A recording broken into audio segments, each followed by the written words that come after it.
ሃሌሉያ! ክብር ለናዝሬቱ ለኢየሱስ ክርስቶስ ይሁን። ዛሬ በዚህ ሰዓት እግዚአብሔር እንዲረዳን አንድን ኃይለኛ ጸሎት እንጸልያለን። ዛሬ እግዚአብሔር በሕይወታችሁ ላይ አዲስን ምዕራፍ ያደርጋል። ዛሬ ወደ አዲስ ምዕራፍ መሻገር ይሆንላችኋል። ክብር ለኢየሱስ ይሁን።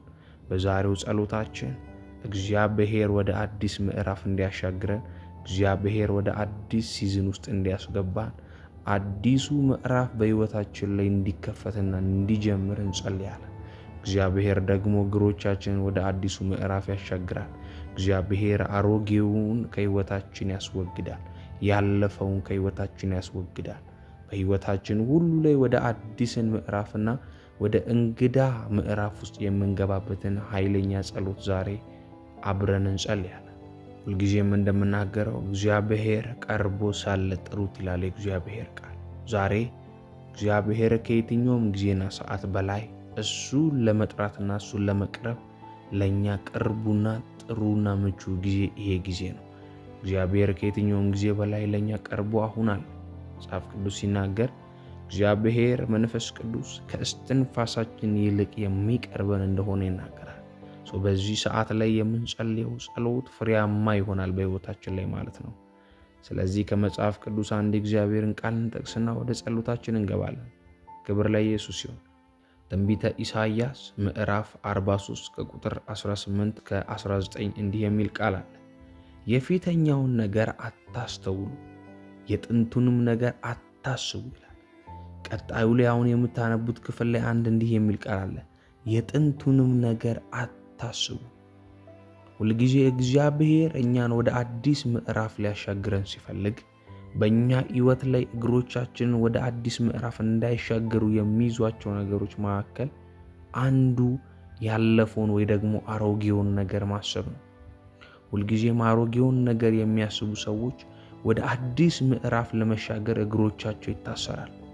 ሁልጊዜም አሮጌ ወይ ደግሞ ያለፈው ነገር የሰይጣን ያለፈውን ማሰብ፣ አሮጌውን መፈለግና አሮጌውን ማሰብ፣ አሮጌውን ጊዜ መጠየቅና አሮጌውን ቀን መፈለግ ይሄ እግዚአብሔርን ያስቆጣዋል። ለዛ ነው መጽሐፍ ቅዱስ ላይ እንዲህ የሚል ቃል አለ። ትላንት ከዛሬ መልካም ነው ወይም ደግሞ የተሻለ ነው ማለት በእግዚአብሔር ፊት አጸያፊ ነው ይላል።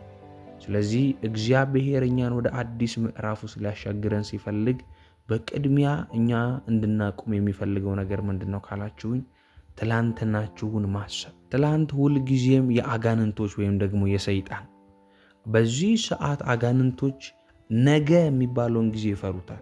ሁልጊዜም አጋንንቶች ማውራት የሚወዱ ስለ ትላንትና። ለምን? ትላንትና የነበሩበትን ክብር ያውቁታል።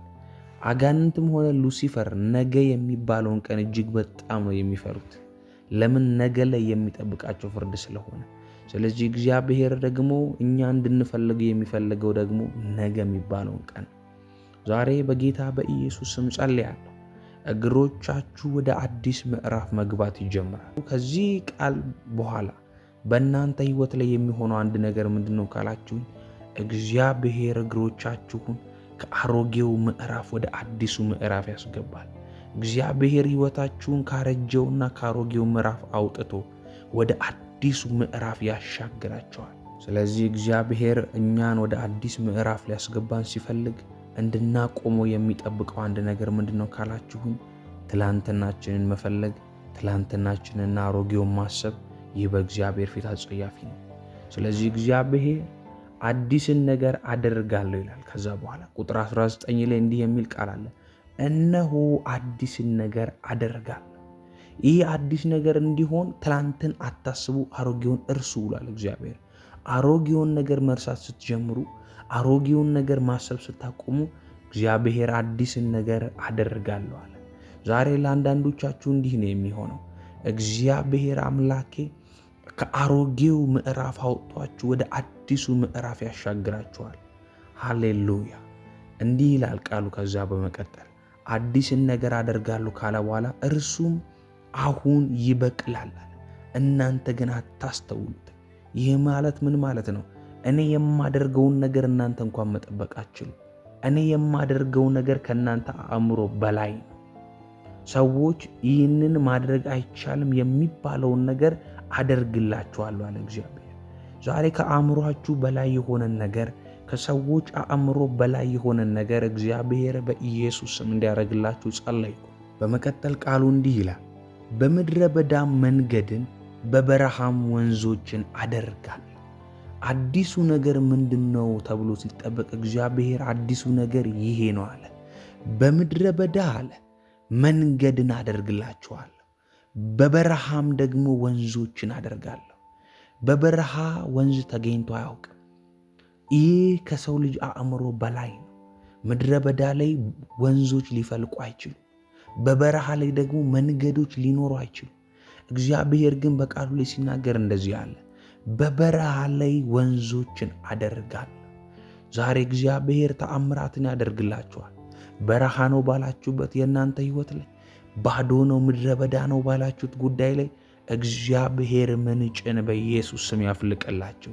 እግዚአብሔር በቤታችሁ ተአምራትን በኢየሱስ ስም ያድርግ። በረሃ ነው ባላችሁት ጉዳይ ላይ እግዚአብሔር መንገድን ይስጣችሁ።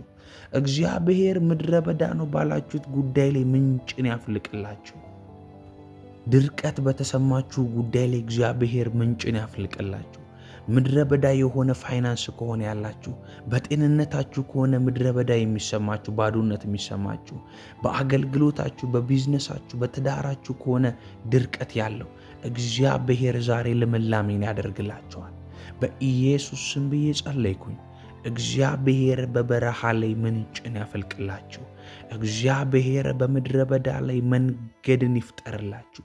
ከዚህ ሰዓት ጀምሮ ወደ አዲስ ምዕራፍ የምትገቡበት መንገድ በኢየሱስ ስም በፊታችሁ ተዘረጋ። ደረቀ ያላችሁት ጉዳይ ምንጭን ያፈልቅላችሁ።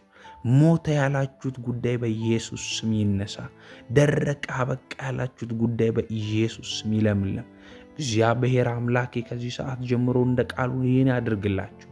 በበረሃ በኢየሱስ ስም ምንጭ ይፍለቅላችሁ። በምድረ በዳም በኢየሱስ ስም መንገድ ይፈጠርላችሁ። ከዚህ ሰዓት ጀምሮ እግዚአብሔር ከአሮጌው ምዕራፍ ወደ አዲሱ ምዕራፍ ያስገባችሁ። እናንተ ሕይወት ላይ ከዚህ በኋላ ነበር የሚል ቃል ከዚህ ሰዓት ጀምሮ ከሕይወታችሁ ይጠፋል። ከዚህ በፊት እኮ ትላንትና ሕይወት የመልካም ነበር አትሉ። ነበር እኮ የሚባል ሕይወት ከዚህ ሰዓት ጀምሮ ያበቃል።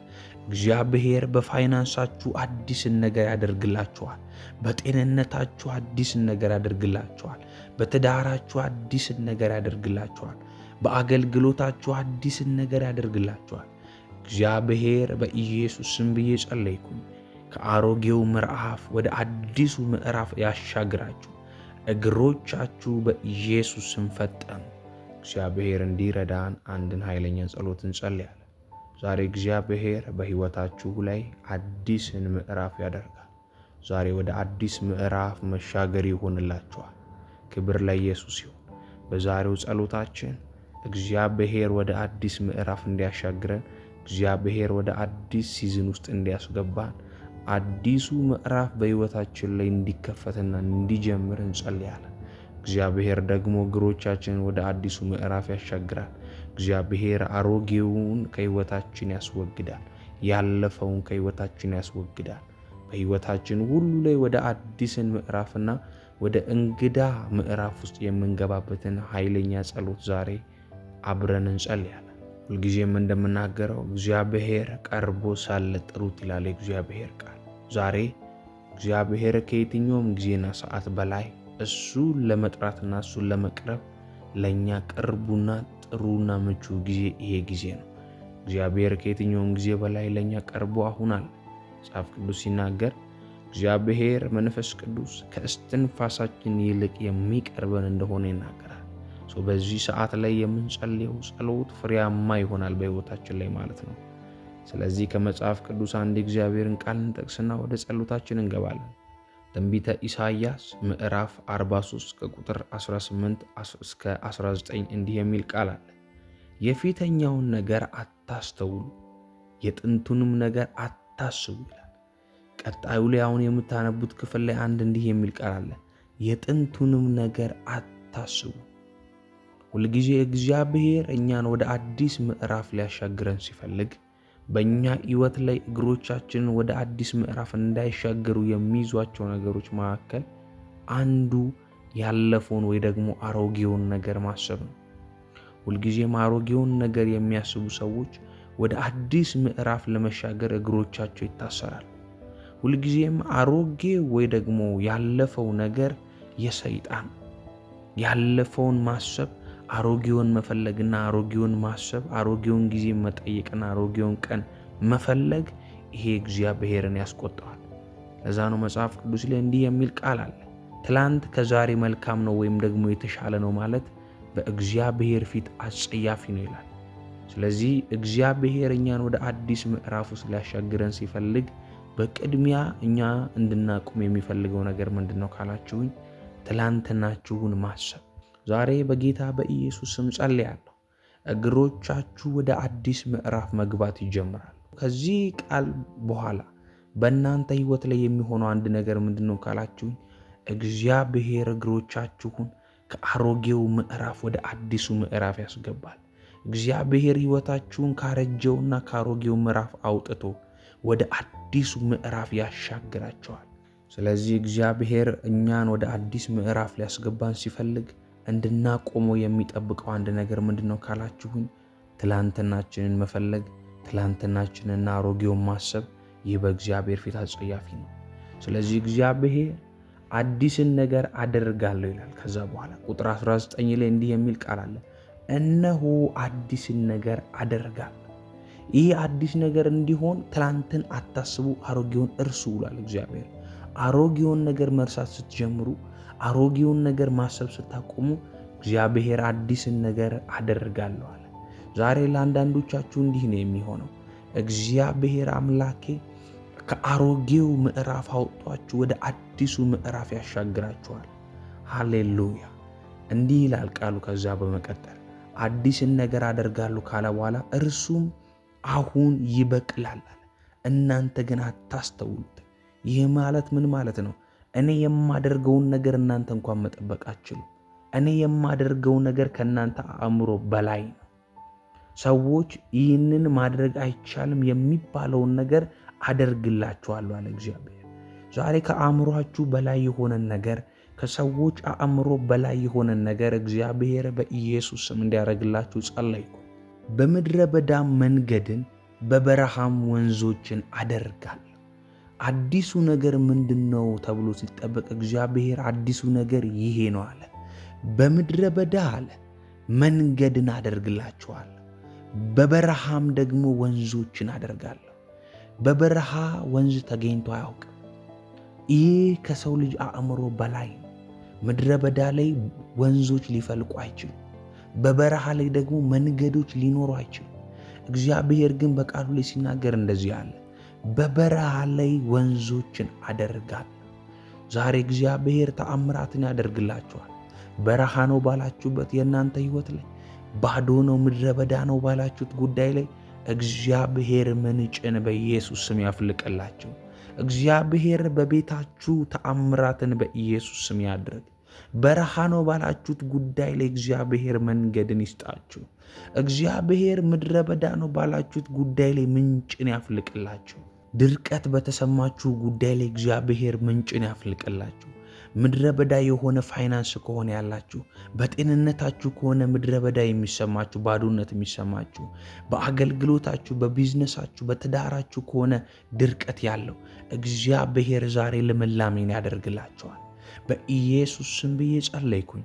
እግዚአብሔር በበረሃ ላይ ምንጭን ያፈልቅላችሁ። እግዚአብሔር በምድረ በዳ ላይ መንገድን ይፍጠርላችሁ።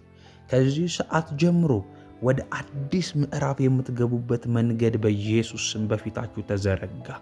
ደረቀ ያላችሁት ጉዳይ ምንጭን ያፈልቅላችሁ። ሞተ ያላችሁት ጉዳይ በኢየሱስ ስም ይነሳ። ደረቀ አበቃ ያላችሁት ጉዳይ በኢየሱስ ስም ይለምለም። እግዚአብሔር አምላኬ ከዚህ ሰዓት ጀምሮ እንደ ቃሉ ይህን ያድርግላችሁ። በበረሃ በኢየሱስ ስም ምንጭ ይፍለቅላችሁ። በምድረ በዳም በኢየሱስ ስም መንገድ ይፈጠርላችሁ። ከዚህ ሰዓት ጀምሮ እግዚአብሔር ከአሮጌው ምዕራፍ ወደ አዲሱ ምዕራፍ ያስገባችሁ። እናንተ ሕይወት ላይ ከዚህ በኋላ ነበር የሚል ቃል ከዚህ ሰዓት ጀምሮ ከህይወታችሁ ይጠፋል። ከዚህ በፊት እኮ ትላንትና ህይወት የመልካም ነበር አትሉ። ነበር እኮ የሚባል ህይወት ከዚህ ሰዓት ጀምሮ ያበቃል። እግዚአብሔር በፋይናንሳችሁ አዲስን ነገር ያደርግላችኋል። በጤንነታችሁ አዲስን ነገር ያደርግላችኋል። በትዳራችሁ አዲስን ነገር ያደርግላችኋል። በአገልግሎታችሁ አዲስን ነገር ያደርግላችኋል። እግዚአብሔር በኢየሱስ ስም ብዬ ጸለይኩኝ። ከአሮጌው ምዕራፍ ወደ አዲሱ ምዕራፍ ያሻግራችሁ። እግሮቻችሁ በኢየሱስ ስም ፈጠኑ። በኢየሱስ ያው ስም ብዬ ጸለይኩ። አሜን። ሻሎም። ይህንን ቻናል ሰብስክራይብ በማድረግ ቤተሰብ እንድትሆኑ ስላሳስባለሁ። ተባረኩ። ባላችሁበት ስፍራ የጌታ ጸጋና ሰላም ይብዛላችሁ።